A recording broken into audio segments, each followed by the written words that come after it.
Para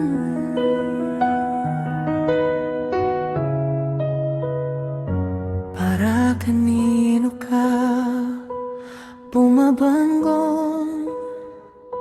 Para kanino nga ba?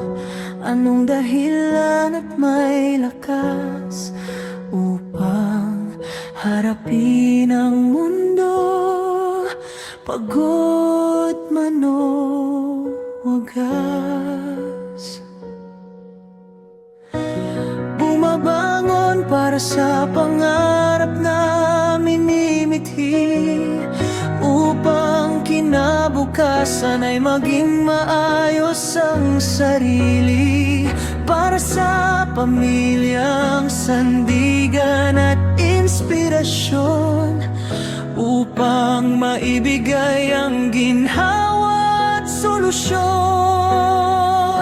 Ngunit higit sa lahat, bumabangon dahil sa Panginoon, upang magpatuloy, matuto at manatili sa